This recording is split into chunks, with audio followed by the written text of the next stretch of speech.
motivated me now because man, I can't. Ooh. Am I the a-hole?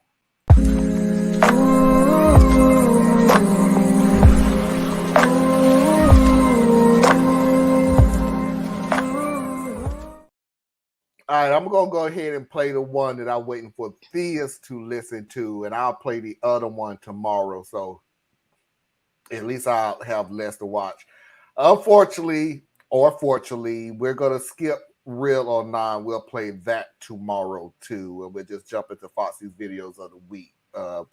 So here's the deal for Thea's take on this. It's from last week. Apologize, but I really wanted Thea's take on this subject. I run a team of about 6 people. Our company offers a large amount of maternity leave, 10 months. One of my employees got pregnant recently. I'll call her Jess. Our team does project-based work, and in the period between her leaving for maternity leave, we finished up the project we were working on when she left and started working on a project without her. During this period, our team had to adapt to working without her expertise in certain matters. We adapted, and eventually some of us developed the skills needed to do some of her workload. The situation we have now is me and 2 others split half the work that Jess used to do, and we have hired someone new to come into the team to handle the other part of Jess's workload and then some. This new employee came at significantly reduced cost, as he was straight out of uni and we pay him a fraction of what Jess costs currently. Now Jess has come back to the team, but there's another issue. Our firm has informed us that for some stupid reason, we no longer have the budget for a 7-person team and we'll have to let someone go. The news came about when I submitted the paperwork for Jess's return. We are 5 months into a project that should take an estimated 10 months, and my decision came down to Jess and the man we hired to replace her. The reason we hired a replacement, which is not normally what we do, is because we anticipated that for this project, the workload would be far greater than our current capacity, which it is not. As you can tell by the title, I chose the replacement. I did so for the following reasons. Far cheaper, thus freeing up a lot more money than keeping Jess on. He was up to date on the project, and we would be able to move forward seamlessly, whereas with Jess, we would have to take time catching her up to speed on half the project. The clients already knew and liked working with him, whereas they didn't know Jess at all. She's been out of the field for a prolonged period, whilst he's been here for the past 9 months, so she may or may not find it hard to adapt back to work life, whilst with him it isn't a question. He performed his work better than she did hers and interacted better with the team. Obviously, the ideal situation which I wanted was to keep both and not put a new single mother with no other job lined up out in the cold, but I had to do right by the team and firm. I told her I'd write her a brilliant letter of recommendation and that in a few months she could try and apply for a job at our firm. Hopefully we'll have the budget. But she snapped at me and told me not to bother and called me a jerk and left. I know I sound cold and heartless, but I had to be fair to both employees, not just Jess, right? I'm going to put myself on mute. So, Jess needs to sue the shit out of these people. Because here's the thing. She went out on maternity leave under company policy. That means her employment should be protected for her to come back. That doesn't mean you come back and 2 weeks later I send you out the door. Right? So you hired this other guy as a temporary fill-in for her because she was going to be gone. You were surprised by how well he adapted and built upon the team, to the point that he even outperformed her. But it was her position that was supposed to be protected. Theus, let me cut in because you may have missed part. He outperformed her doing 1/3 of what her position was doing. See, what they were saying was Jess was so good. Because they split the weight, right? Yeah, they split it. They split her. So 4 people. Let's go by that. The guy was on a team of 2. So that's 1/4. But let's go with 1/3. So he was so good at his 1/4 of Jess. So that's why because I remember saying that last week was, dude, how do you even say he was so good at 1/4 of one person? Keep this in mind, everybody. Y'all, one person split by 4 people, and you kept the guy that was doing 1/4 of it, and he was so fast.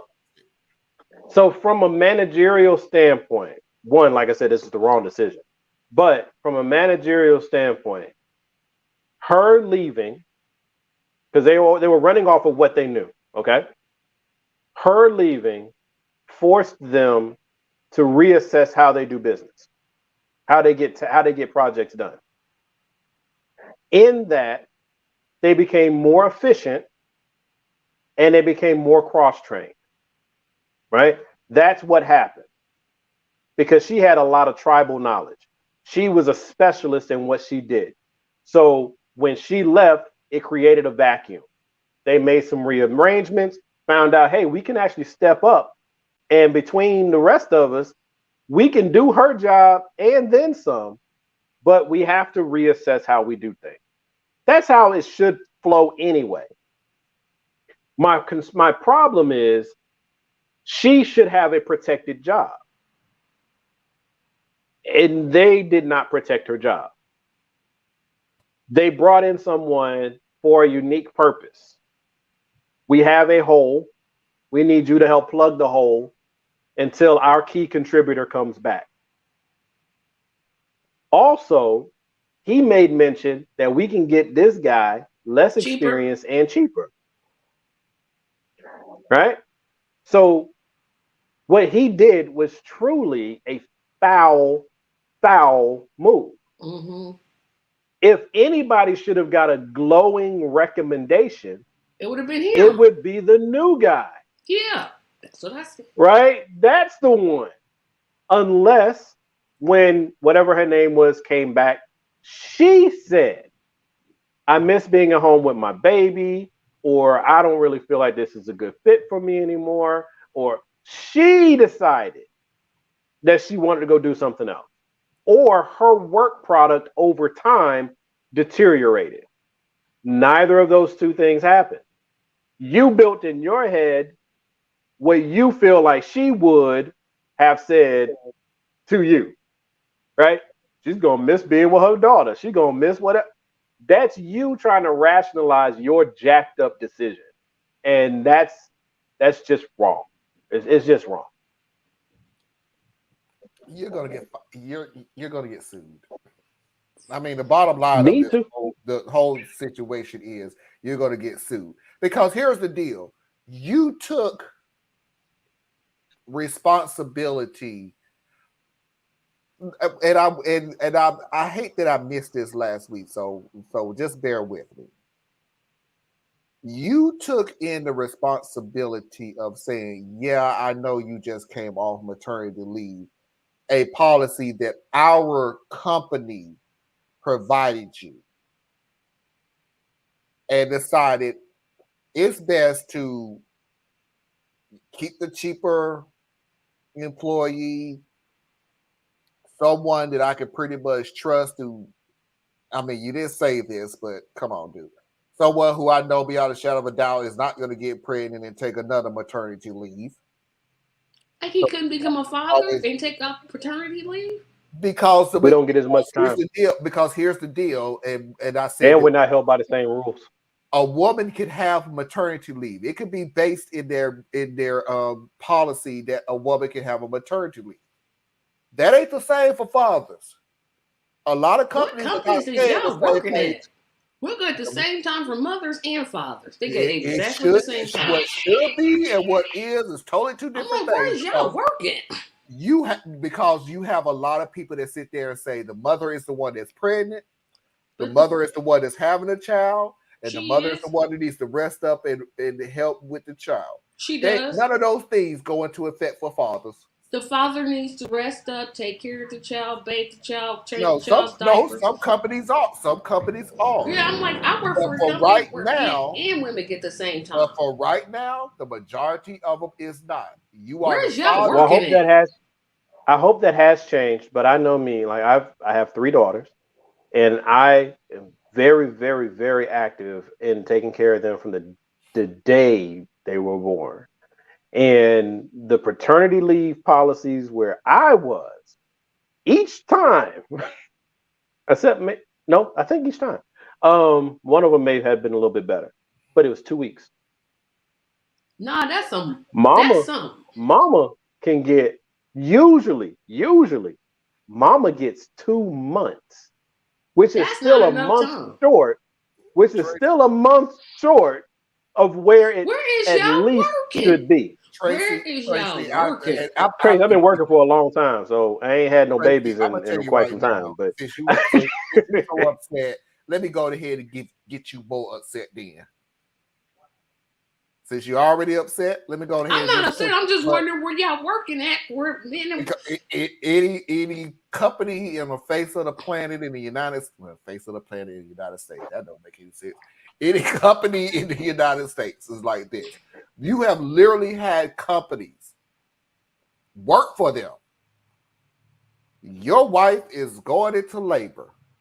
We will give you the day off for you so you can go and watch your child be born. We will see you tomorrow. that's that's foul. That right there is so foul. you gotta look at, like, there's what we want it to be, and then there's the reality of the situation, right? Yeah, So the that's reality of exactly the it. situation is that men traditionally have been expected to be the workers. They're not meant to be or expected to be primary or even really secondary caretakers. So when it came to a woman having a child, since you're the worker and you're not a caretaker, then you don't need time like that. If you got And she vacation could time, have. use it. Well, she can have because that, and it took a lot of struggle to get there because women traditionally couldn't even get into the workforce, and Nope. then they couldn't get promoted past a certain point because they didn't want you to have a leadership position and then be gone for 3 or 4 months while you were taking care of having a baby. So Okay. you were locked out of opportunities just because of your gender, regardless if you wanted to have a kid. Yeah, we need some So European rules here, because no, well, In whoa, Europe, stop now. Stop, no, in whoa. Europe they get a whole These year. are European rules. I'm talking about in Europe they get at least a year off, at least. But in but not in all the countries, not in all countries. Not in But all of them, but some of in them. in most of those countries, the ones that you're thinking of, they're highly homogenous. So they ain't really dealing with nobody on scale but more white folk. See, it's real easy to take care of a large group better when you identify with that whole group. America used to do a really good job of taking care of its citizens to an extent until desegregation. It's once you start blending and mixing. Europe, we like to look at the United Kingdom because they do have some pretty good rules over there. I think Germany has some of the best. France, right there with them. But the United Kingdom, using them as an example because they're really like the closest to America, uh, they were Well, fine. A lot of great things in the United Kingdom and Great Britain until all them immigrants started coming in, and now you have Brexit. So it's hard to compare the two together because we don't invest in each other like that here. We just don't. And it's just, and we don't even, most of those countries you're thinking about, they've had a female leader. We ain't had one yet. Several. and probably never gonna get one. Because But yeah, but no, and but you got to traditionally look that's at where it that like comes from, though. this. You got to look at it like this. Born and raised in this country, so I can even tell you exactly where we come down the road, even if they was to decide to say, you're absolutely right, Tracy. The man should take time off with his wife. Or 'Cause girlfriend. Because some people aren't married when they have Yes. I get it. That's a little bit harder of a push, but okay. And girlfriend, I'm just Because they telling could be domestic partners. They live together, but they're not Tracy, married. I'm So just now you telling starting to you, bring a you domestic partner. pushing it. See You how are complicated you pushing getting it. this?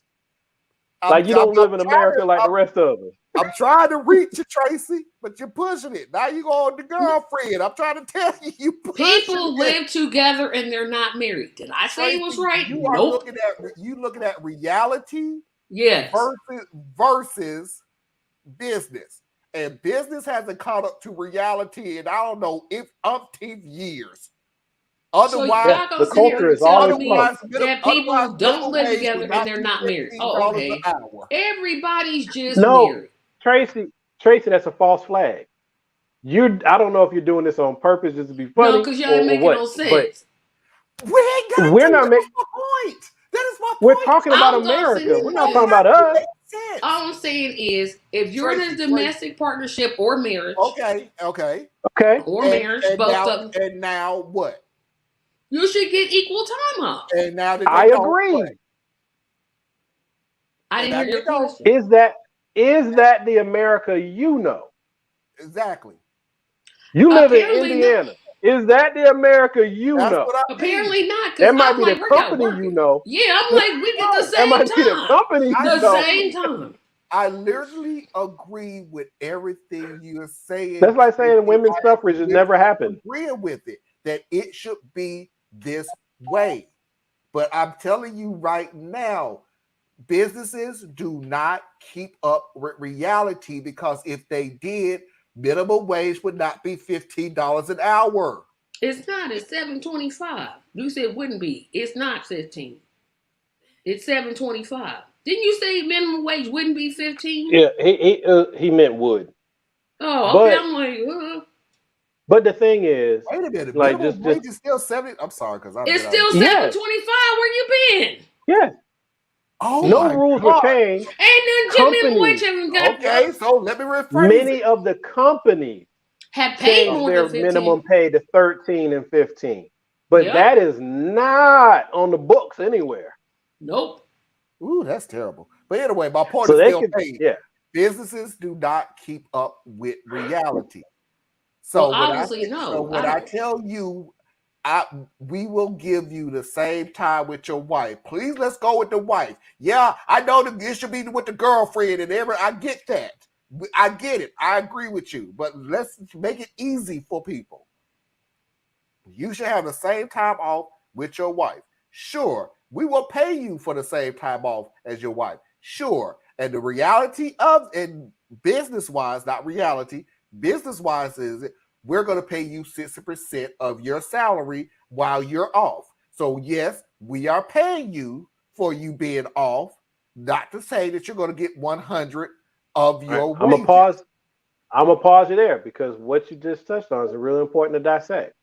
Okay, because I work for a major company, and we struggle with some of our maternity leave policy, right? And a lot of companies are like this. So if you go out on maternity leave, just strictly talking maternity leave, there's no pay for that in many companies. You're just off. Yep, you're just off. Right? They're going to protect your job, but you're just off. Then you have to have enough vacation time set up for you to trigger short-term disability. Then short-term disability kicks in, and that's that 60% that Marlon was talking about. So first you're going to get paid your full, so long as you had the vacation time set aside. Then you'll drop down to 60%, which you can further use your vacation time to supplement until such time as you come back. And we will allow you to be gone for up to 4 to 6 months. Mathematically, most people have to come back in about 3 months. Right. So that's the unfortunate reality of it. But then I also say to people, because we live in the system that we do live in, it is nice to say that if your employee goes out for maternity leave and they're going to be gone, let's say you give everybody up to 4 months. And it'd be really nice to say that for those 4 months, the company continues to pay your salary. Be real nice to say that. But how would a business budget for something like that? You're not there to produce the money to pay for your salary. And your salary is compensation for your production. So every company can't afford to do that. So what would that actually mean? That would mean the way it absolutely would manifest, because we have a Congress that doesn't know what it's doing. It would absolutely manifest where less women would get hired. Because I have to now take into account that every time I hire a woman of childbearing age, I might just be losing money for 4 months. And then I've just paid, she worked for me for 2 months. She was already pregnant, because you're not allowed to refuse employment just because someone is pregnant. Can't do that. So now you didn't hire somebody who's pregnant. They have to be gone. They have not even begun to make you money yet.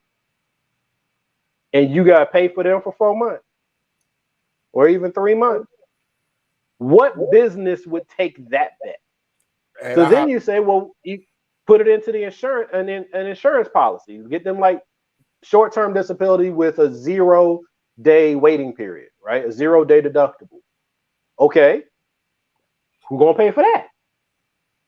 So in the existing system, we have built one that is anti-worker. And it's also anti-business if the business wants to take care of the worker because they run out of money trying to do the right thing. And the only pushback that I have on that is, and me and you have fallen out on this on many of occasions. I will wholeheartedly agree with you when it comes to workers. But if I sit here and see a company that had record profit, Walmart, Amazon. When I sit here and see that issue that you just said for the same woman, but that doesn't affect an executive woman, because she ain't got to worry about that, because she got the money to do it. What I see when you just going back to the record profit, when I sit here and say we don't have the money to take care of our employees on that same level that you were saying, but oh gosh, jolly we have enough money to redesign our offices, buying whatever our cars, boats, everything else. You can't come to me and go, we don't have the money to do X, Y. I agree. No, what you're saying is you don't want to cut into your money to take care of the employees that really are the ones that's bringing in the money. But this is talking about the small side of business. Yeah, you're making a separate argument. See, you're making an argument. Let me ask you this question then. Let me ask you this question real quick. Are you saying that what you was just saying about, maternity leave, are you saying that they couldn't afford it, or are you saying it would cut into their profit? Actually, both. Because I was talking on a systemic level, on a wide level, right? That's how America takes care of its people, right? Because Tracy was talking about Europe. So the parallel we were drawing was national, right? And I'm also said, based on the world that we're in right now, the world we're in right now, we can't get universal health care because don't nobody want to pay taxes for somebody else. They want all their money to go to just their own interests, right? They get mad about paying school taxes because I don't have any kids, right? So that's the world we live in. So we would be putting this type of a maternity policy into this world. And so, yeah, Walmart, Google, Amazon, those big, giant, multinational, multi-billion-dollar companies, they could afford to do it. And what you'll find is some of them do. Like Google, I bet they have an amazing program for their employees because they're known for doing that. Microsoft, probably the same thing. Walmart, no. But And Amazon, they're oh out, heck no. right? But they're out there. But if you were going to make this a national way of doing things, not a national policy, but a national way of doing things, then everybody can't play. You would never be able to start your business. Could you imagine owning a daycare center? And if someone had, because this is a predominantly woman industry, right? Or public school system, predominantly woman industry. And the moment someone gets pregnant, they get 4 months paid, gone. Your workforce is constantly gone. And then, oh, make it fair. And the man or male or whatever, or the partner gets the same thing. Ain't nobody at work. The only way that could work on an American system is we'd have to change the American system. We'd have to get universal health care. We'd have to get well-funded education programs and all the different. We would have to have a real social safety net that's designed to take care of There you all go. citizens, period. But that would have to exist first, because otherwise you're going to go to Hardee's and say, hey, Hardee's, who pays your employees $10 an hour, Karen is pregnant and she needs to be gone for 4 months. Hold her job, average her hours, keep paying her. We make 15 cents a sandwich, sir. Can I say something? Can I say something? Yeah. Parker, you real wrong for that comment that you just put up. That was wrong, man. That was wrong. I couldn't read it. Let me go through the comments. So, Parker, any Reddit story that we put on here is from a point of view that's past tense, if that makes sense.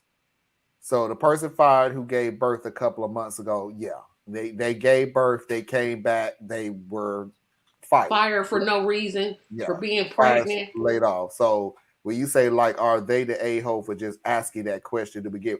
No, it was already done.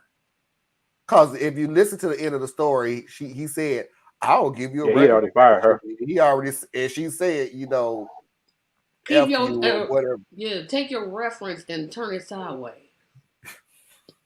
But I was gonna say something else, but I'm like, nah, I can't bring myself to do that. I know a person in Jacksonville who was saying something like that. We should have to pay taxes towards school is because not everyone have kids. I have literally had people who sit there and said, yeah, and but I you quote, know what? Parker, you wrong for this. Parker, you wrong. You wrong, Parker. Tracy, again, I'm just gonna make you more mad because I know the person. I stayed beside the person when they said this, Tracy. I shouldn't have to pay taxes because I have to pay for but I know who Parker's talking about. I know what Parker's talking about. I'm not familiar. Oh no! Yes, y'all didn't get it. No. Yes, y'all basically didn't get it. Yes. Jacksonville. Think about it. Think about it. Oh, safety vest man. I'm like, Parker, you wrong. He said it, but I literally had a guy who said, I shouldn't have to pay taxes for kids that's going to school because my kids are in college and I got to pay for them now. You sure do. And you need to pay them taxes. And do you want your house? Oh, okay, then pay your taxes. He was on the assumption that once his kids were gone, that he had to pay less. And they ain't written down nowhere. Ain't nobody that. Those are selfish people.